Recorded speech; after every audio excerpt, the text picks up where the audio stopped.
தர்மாதித்தன்னம் ஐயாவிடம் சன்னிதானத்திடம் வாழ்த்துக்களை பெற்றிருக்கின்றோம். குறிப்பாக நம்முடைய இந்து சமய அறநிலையத்துறை அமைச்சர் அண்ணன் சேகர்பாபு அவர்கள் கலந்து கொள்வதாக இருந்தது.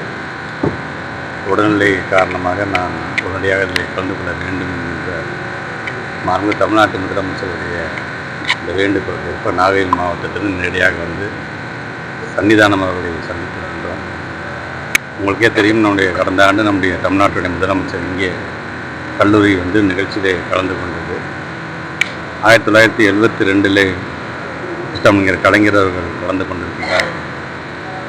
சன்னிதானத்திற்கும் முத்தமிழர் கலைஞருடைய குடும்பத்திற்கும் இருக்கின்ற நெருக்கத்தை பற்றியெல்லாம் நம்முடைய கழகத் தலைவர் தமிழ்நாட்டுடைய முதலமைச்சர் கல்லூரியில் நடந்த நிகழ்விலே அதை சொல்லியிருக்கிறார். எங்களை பொறுத்தவரைக்கும் சன்னிதானம் யார் வந்தாலும் எங்களுடைய திராவிட இயக்க தலைவர்களோடு அந்த கருத்துக்களோடு ஒத்துப்போகின்ற அளவிற்கான, அது கல்வி சேவையாக இருந்தாலும் மருத்துவ சேவைகளாக இருந்தாலும் இந்த பகுதியை சார்ந்திருக்கின்ற மக்களுக்கு தேவைப்படுகின்ற உதவிகளை செய்வதாக இருந்தாலும் இன்றைக்கு முழுமையாக ஒரு